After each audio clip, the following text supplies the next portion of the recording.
अस्सलाम वालेकुम व्यूअर्स, मैं आपको बताऊंगी कि दूध गाय और भैंसों से दूध की मिकदार कैसे ज़्यादा ली जाए।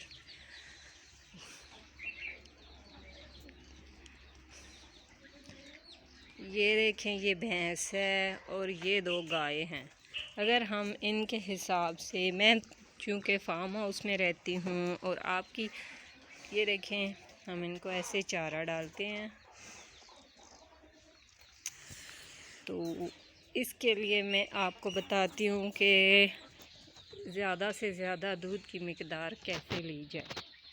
सबसे पहले आपको बताती हूँ कि जो भी आपने फसल या सब्ज़ा डाला है उसमें सूखे की मिकदार भी डालें, ये और उसमें फिर आप जो है ना उसके ऊपर आप चोकर या मंडा जो भी आप यूज़ करते हैं उसको उसके ऊपर डालें ताकि उसके हिसाब से वो एक तो चारा खाए और उससे फिर उसके ऊपर जब आप डालेंगे चोकर लाइक दैट कि मैं आपको खुद करके बताती हूँ।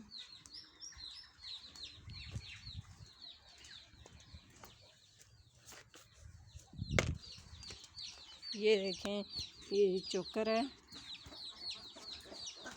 आप इनको वक्फे से आप डाल सकते हैं।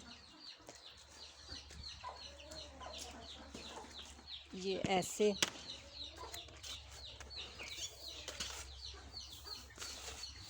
ये देखें, अब ये खा के बस कर चुकी थी और अब जैसे जैसे ऊपर चोकर डालेंगे तो ये ऊपर दोबारा खाने शुरू हो गई हैं।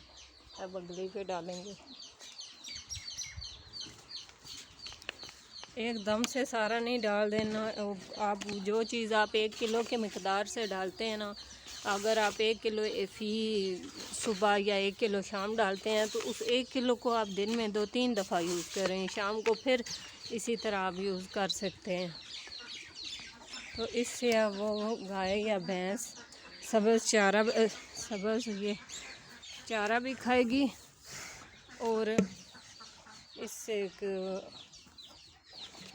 बेहतर मोटापा भी इनका आएगा। बिल्कुल सब्ज़ चारा खाने से जो है ना कमज़ोर हो जाते हैं, तो इसमें सूखे की मिकदार भी शामिल करें और जिससे आपकी दूध की मिकदार भी बढ़ेगी और आप इनको एक टाइम में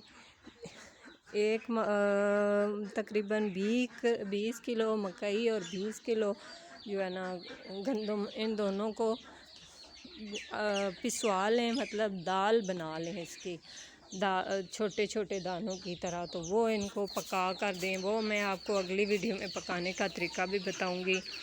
और इसलिए thank you for watching my channel farm house life 23।